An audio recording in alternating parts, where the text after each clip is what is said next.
Hey, what is up? Welcome to this episode of the Entrepreneur to Entrepreneur podcast. As always, I'm your host, Brian Lofermento, and today we are joined by an incredible guest. Her name is Petra Mayer. Petra does incredible work when it comes to the context of learning within our businesses, within our employees, within our clients, wherever it is in our business that we need to implement learning management systems. Petra has some really powerful insights and strategies for us to more effectively deploy this in our businesses, because business is all about effective communication and translating our message to the people who we want to be able to understand it, decipher it, and take action from it. So let me tell you about Petra. Petra is the founder and lead consultant at Petra Mayer and Associates Consulting, based in British Columbia, Canada. She builds on her 30 plus years of experience of working in corporations of all sizes in 4 countries on 3 continents to help her clients create engaging training programs for their team members, clients, and distribution partners on systems that work for them. That's what we're all looking for in business. Petra prides herself in building partnerships with the organization she serves and the associates she brings on board. Now, Petra has quite the extensive background as far as certifications, academic background. I'm not even going to try to pronounce her German school's name in Munich. She has her MBA from Lancaster University, and she is a certified professional coach from the Simon Fraser University. Petra brings a wealth of knowledge in business, in teams, in learning. So I'm not going to say anything else. Let's dive straight into my interview with Petra Mayer.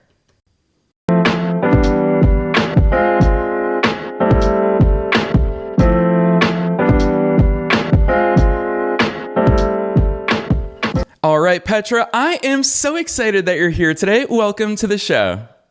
Well, thank you so much for having me, Brian. It's a pleasure to be here. Heck yeah, likewise. We are so excited for today's session because this is a topic that I think most business owners, they think they can figure it out, and they try to figure it out to varying degrees of effectiveness. But before we get there, I want to know who Petra is, how you've amassed all this incredible experience that you now pass on to people. So take us beyond the bio. Who is Petra? Oh dear, that's a big question. Well, who is Petra? Petra, I would say, is a professional who really has a varied journey, a bit of a zigzag around the block and around the globe, with working mostly in tourism, hospitality in my early years. That took me to the States. I worked in Florida. I'm originally from Germany, but I worked in Florida at a hotel. And then I went back to Germany. I went to Australia to work for a tour operator, and also a second time, and worked for Lufthansa there. Came back to Germany, ended up working for that tour operator a bit longer, and then switched over to work for British Airways, which ultimately brought me all the way here to Canada when I worked for the One World Alliance. And then 2011, I took the big jump and I opened my own business. And it's been an exciting journey ever since.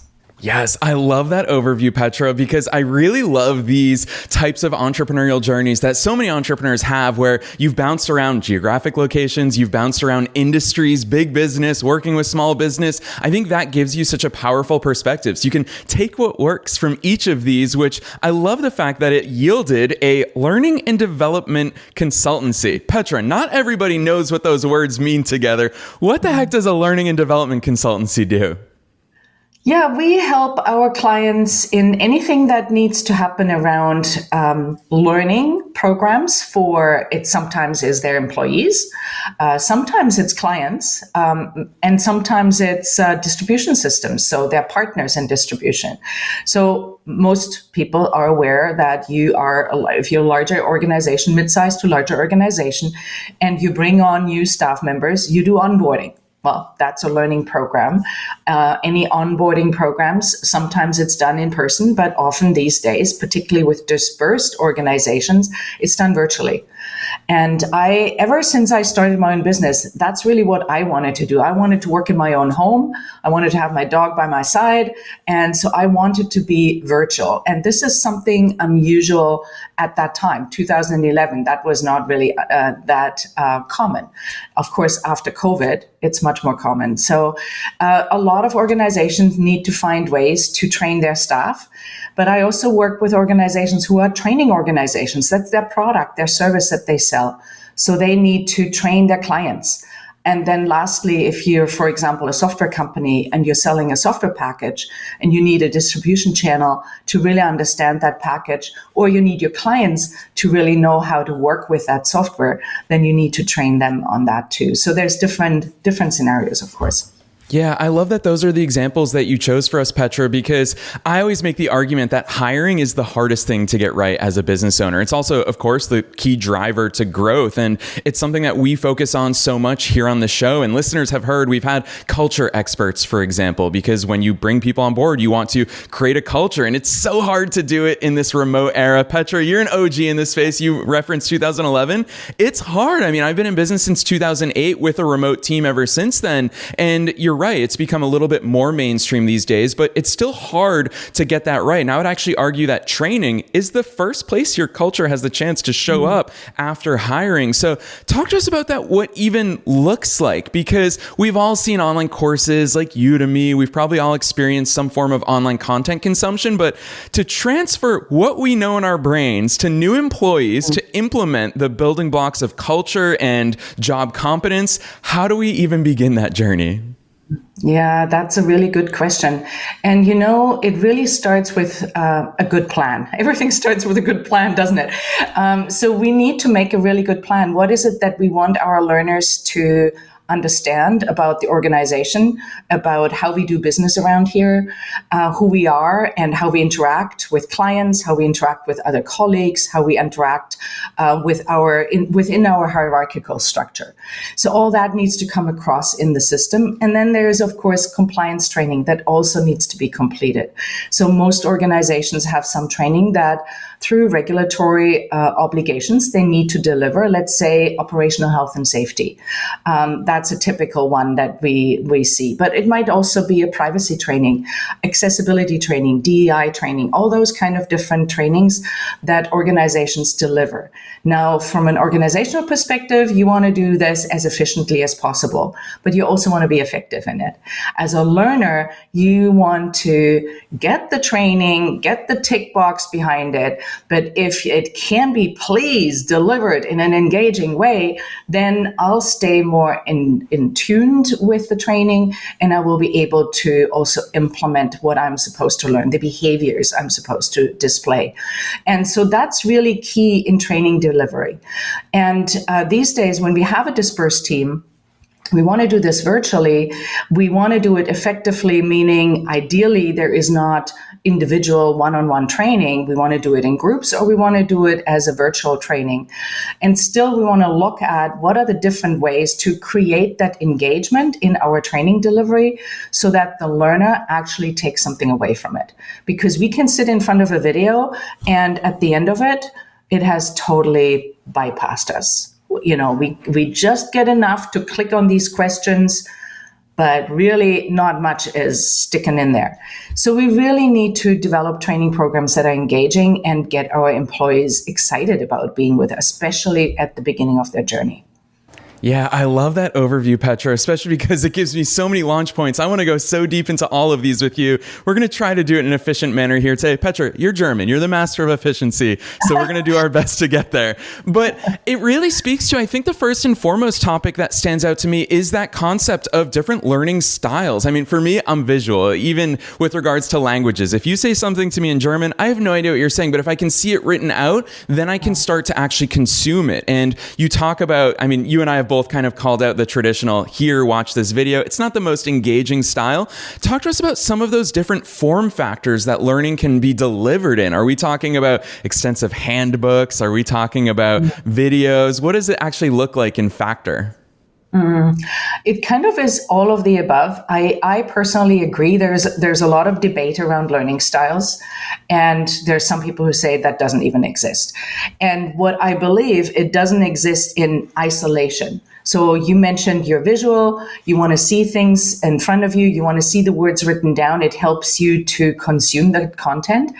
And I believe that that is true. It's the combination of visual, auditory learning, but predominantly really really is engaging with the content. We need to do something with it. We cannot just be an observer. We need to actually engage in the content. That means we need to have some interactive exercises, not only quiz questions. We might want to have discussion forums around it, ideally even in-person discussions, a forum. We can do that. We can do training that is considered hybrid training, where we learn some of the facts through maybe observing a video, reading some content and writing some exercises or answering some questions, but then go into a discussion group and have conversations with our colleagues, with our team members about it. And while we're in the era of AI, this is just going to change so much from here on forward. What we can do in interactive exercises, virtual reality, AI, Q&A, having a conversation with a computer that acts like a human being, the sky's the limit. AI will be an exciting, new, and achievable and approachable tool that even smaller organizations will be able to use in their training content delivery. And that's really exciting for me. I think it's a fabulous time to work in this field. Yeah, Petra, I love that you brought that up, because that's something that I always love talking to entrepreneurs about within their respective industries. Is we can't ignore AI. And within the context of our conversation here today, I'm going to broaden it to just technology as a whole, because I know that's part of your special and unique and powerful approach. Is technology enables all of these things we're talking about. Hearing you, Petra, you're publicly, I feel like you're enhancing me or enticing me to up my own game with my own teams, because you're right. We can build in these levels of engagement that previously may have been more difficult, and technology actually makes it more accessible to small businesses such as myself. And I think that's a really important point. Talk to us more about those tech solutions, because AI is one, and I'd love to hear more about how we can implement that in our workflows and in our teams and in our learning, but also some of those tech platforms, because a lot of listeners here today, a lot of business owners probably have no idea what LMS systems even are. Mm-hmm. Yeah. So if you want to deliver a virtual training, it has to have a home. It has to live somewhere. You cannot just go to a computer and there it is. It has to be sitting in a platform or a system, a web-based system where the learners can access it, but also your administrators can actually create the training in the first place. So we tend to call that a learning management system. So a learning management system is the platform where your training program are housed. That can be training programs that are just text-based, video-based, audio, combination. And then there's a whole area of interactive training that is built on a language called SCORM or a format called SCORM, which makes it more interactive. But we won't go too technical here. But the platform is where those training programs can be delivered to the learners. And these platforms can manage that and automate some of that delivery. So for example, if you need to do an annual training in operational health and safety, that the system knows when you've last done it and sends you a reminder that you're due again. And the manager can also see that all team members have taken their training and are up to speed. So that's a simple way. Now with AI coming into these systems, now there is so many more opportunities when the learning management system vendor has opportunities to utilize AI, either in your course creation and simplify those processes, or in, the Netflix of learning. So if you're going into Netflix and you see the videos that are based on what you've seen before, well, that personalized learning content can happen on a learning management system that, depending on what training you've taken before, it will give you some suggestions of what might be the next area to build yourself professionally or personally. Employees these days have really great expectations of what their employer offers to them when it comes to personal and professional development. And you mentioned earlier that it's so important to get the right staff, and hiring is so important. But retaining your staff is almost more important. And learning and development can be one of those tools that you use in keeping your staff with you so that they are loyal to your organization, stay with you, stay engaged, stay interested in the topic of your business, and you don't have to spend the money on replacing them. Yeah, Petra, really powerful strategies and insights there for every single one of our listeners. Listeners, go back and listen to Petra's answer there, because I think it's so revealing about her attitude towards, Petra, I'm going to publicly call out feedback loops. And so many of your answers, even in our short time here together so far, it seems like that's at the core of how you view effective learning programs, is having a feedback loop of, is this employee, is this team member, are they actually getting it? Are they understanding it? How can I capture that information? So talk to us a little bit more about those feedback loops, whether it's, I know that when we do talk about technology, we have a tendency to talk about more automated solutions, but of course, on the human level, how do we make sure that this stuff is actually working?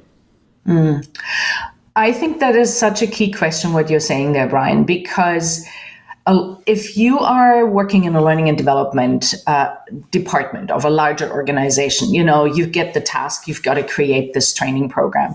So what's your job? Your job is to understand what's the content I've got to bring across, who are the learners, how do I best bring this across, what does the learner need to do? Eventually, the course is live. You say, tick box, what's my next project? And you're not necessarily even that close to those learners. You might not even know them.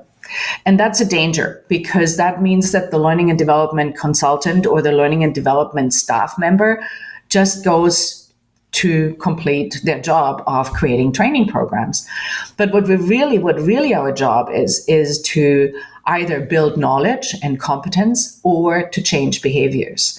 And we need to know what those behaviors are and how they change in order to see if our training was effective.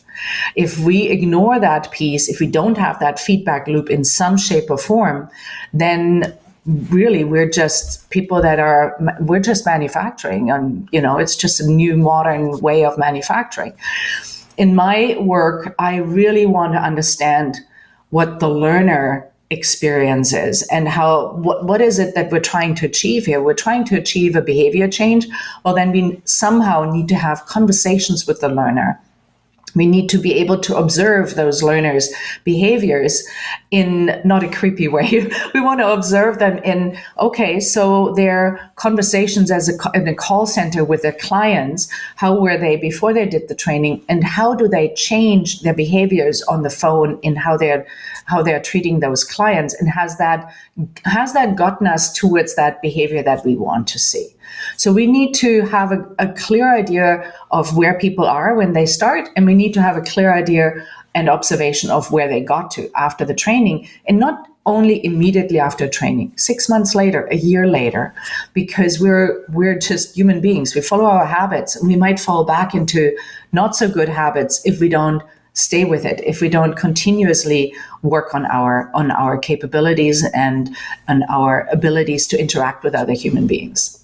Yeah, Petra, I'm so glad that we went there here in our conversation today, because I think this stuff speaks to not only effective learning techniques and strategies, but most importantly, how to make us all better leaders and how to lead our teams in the direction that we're all working towards together. And part of that, I want to come back here because you brought it up, and it is a huge topic. It feels like the entire other side of the coin, and maybe the most important side of the coin, which is that employee retention and obviously ongoing education. You actually said in your answer a few minutes ago, you said that one of the things that we can provide to our team members is education. That is also a benefit. We don't all just work our jobs for 40 years or however long because we want to get a paycheck. We also want that career growth. We want that personal development growth. So talk to us about ongoing education. Is this something it sounds like we should probably have embedded just into our culture on an ongoing basis, not just for employee onboarding? Talk to us about that. Yeah, absolutely. Whenever it was, maybe 20 years ago, people would go where they would have a ping pong table. That was the in thing, and you needed to have snacks in the cafeteria. But that satisfaction only lasts that long. But if employees really feel like they have opportunities within the organization, opportunities not only to go up a ladder, but also to develop as a human being, I think particularly for the younger generations these days, that is key.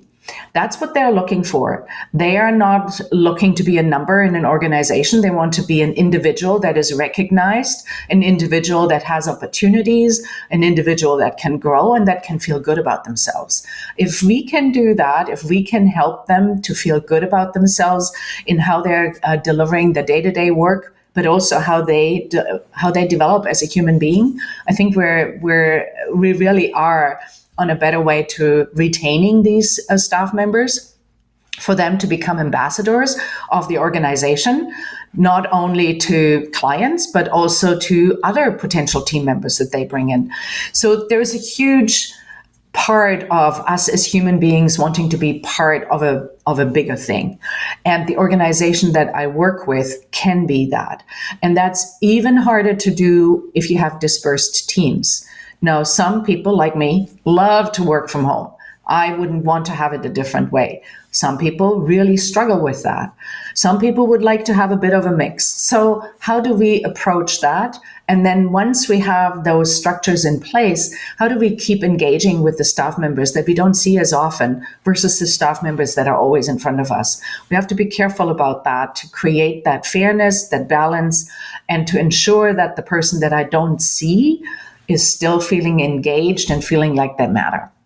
Yeah, really incredible insights. Again, I just feel like I'm going to sound like a broken record saying that this is how we become better leaders, because our people really are the driving forces of our business. And Petra, the entirety of your work focuses on investing deeply into our people, not just today, but on an ongoing basis. And with that in mind, I'm going to publicly call myself out here, but I'm sure you deal with this with every single client that you've worked with, is that building these things is one thing, but maintaining them and updating them is another. For example, here behind the scenes at our podcast, we have a lot of SOPs. We obviously have been recording 850 plus episodes over the course of so many years, and we've got a lot of tools that we use. We've got a lot of team members around the world. We've got a lot of processes that we do before recording, during recording, after recording. But Petra, gosh, do they get out of date as the tools change, as the softwares change, as our processes change? Talk to us about that refinement and continuing improvement as things change over time, so that it's not just something we build and then it just stays there and gets outdated. That is, yes, that is a challenge.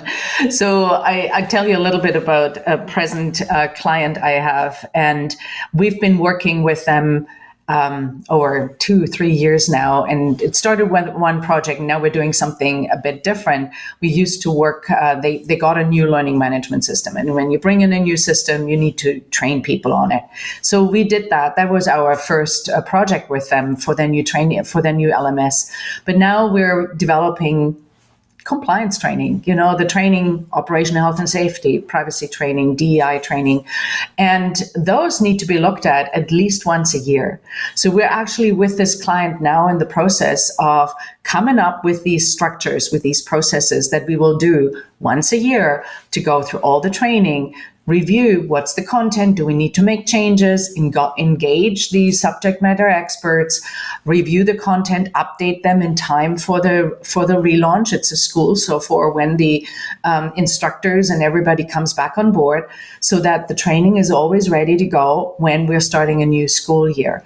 So, and that can include opportunities that a system provides us. So if we have a system that is also continuous developing and gives us new opportunities of doing something new that we weren't able to do before, then now is the time for us to review that and see how can we make that training more interesting. And the one that I'm particularly thinking of is the security training. So security meaning more how do you interact with the tools and the computer systems, the technology in a way that keeps you personally safe, but also keeps the organization safe. And this is a tricky one because there are so many things that one should do about our interaction with technology that makes our browsing behaviors safer. Let's just think about password safety, okay? So how do we manage our passwords? How do we update them? Not reuse passwords? Where do we store them? Who has access to what we store? All that kind of thing. Now, yes, I can learn that in a training program. I can read about it, I can see a video, and I can think like, yeah, good thoughts. But it's about what I do that really matters, not that I've taken the training. So how can we now get that person who's watched the video and says, oh yeah, password, maybe I should get that password manager to actually do it and work through these hard processes for them to get password safety increased. And that's the challenge. That's what we're dealing with.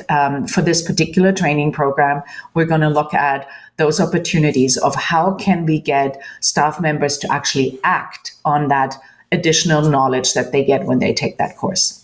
Yeah, real life examples. Petra, our listeners so love those insights. And speaking of that, I think it's a really easy transition into what I really want to ask you about your zone of genius. Listeners know that we always ask our guests about their zone of genius. And Petra, I love your answer because you said that you surprise your clients in a positive way of how quickly and deeply that you get to understand their businesses and their clients. And I think that's such a powerful skill set for all of us entrepreneurs, whether we're talking within the context of learning management systems or whether we're just talking about knowing our customers to deeply serve them and more effectively serve them. So Petra, I want some of those insights into your entrepreneurial brain. How do you go about understanding them so deeply, so quickly? Well, I think partially it's because I would describe myself as a naturally curious person. So if you're curious about what's really going on that other side, then you learn about that. And I think the ability of connecting the dots, because of the varied background that I have, I think that's something that comes fairly natural to me. So we come up with research when we start with a new client. So we're just working with a company that does training development and delivers training to their clients in the aviation area. And for that, we did a lot of interviews with their subject matter experts, 1 hour, 2 hour workshops. And this is where we actually also used some AI to help us out. So for example, these workshops were all recorded, transcribed. Well, that's a press of the button these days. In the past, I would sit there typing it, but now it's done while I do something else. And then we analyzed those responses and we really pulled out the requirements for this particular client in a spreadsheet that we can then share with vendors, and vendors can give us responses, and that makes the vendor responses more comparable. But it's really about understanding what is going on for the person who deals with these daily processes, not just for the business objectives, but what's going on for that individual who needs to do these processes. What of these processes are repetitive, are not helpful, are annoying? We want to try and find those processes and get rid of them. What are the ones that they really feel that they're adding value? They need to put their brain behind some decision making. Those are the ones that we want to keep in the hands of humans. So we want to look at finding different solutions for this client, for example, where they can improve their processes, reduce their manual labor, bring in automation, bring in AI maybe even, and give them a system where they can do what they're doing now, but maybe multiply it by 2, 3, 4 times as many clients as they're serving now. So it's really about that curiosity and wanting to understand what's going on and building on that. Yeah, I really appreciate those insights, Petra. I will say from my vantage point as someone who gets to talk to so many incredible entrepreneurs just like you every single day of my life. And obviously we are so fortunate and grateful to bring this type of real life conversation to listeners all around the world. One thing that I constantly hear from amazing entrepreneurs is that ingredient of curiosity. So I love the way you articulate that and call that out because it is so important. And along those lines, it's part of the fun for me in all these conversations is to talk to you as a fellow entrepreneur, not just the subject matter expert, because while we're talking about education and learning systems here today, we've also touched on things like culture and being better business leaders and being better team leaders. So with that hat on, Petra, I can't invite you here and not take advantage of your vantage point, which is you do get to work inside of so many different businesses. And you've talked about one word you brought up several times is engagement. What is it just from a business perspective? Because I know that you are wise way beyond just learning. You have a great business mind on top of your shoulders. And with that in mind, what is the difference that you've seen between businesses who have those engaged, hungry, growth-minded teams versus the ones who don't? Yeah, what is it? Definitely, I think corporate culture has a lot to do with it and how the corporate culture fits to the individuals who come and work for that organization. So if I have a culture that is, let's say, very casual, everybody is everybody's buddy, that will not really be a culture that will be suitable for everybody. But if we then get those individuals who really fit into that corporate culture, benefit from it, enjoy it, then they will fit in better. They will learn how we do things around here better, and they will probably stay with the organization longer. And that is not only on the lower level of the organization. I think it's almost more important when we're thinking about the hierarchy. And let's say you're replacing a senior leader, the executive that comes into the organization, they also need to fit with that culture, unless you really want a culture change, which probably would be a big disruption. And that's a problem with mergers and acquisitions, I think. When you bring organizations together that probably have very different cultures, and if the goal of the merger and acquisition is that you're actually creating one new organization, some culture from one part, at least, maybe both parts will have to go and has to be replaced by a new culture. And creating culture takes a long time. So that's, I think, when we're thinking about getting that engagement going, a lot has to do with that. Who are we as human beings and how well are we fitted to work together? And how do we look for people when we're building and growing the organization that really make that fit as well? All levels of the organizations.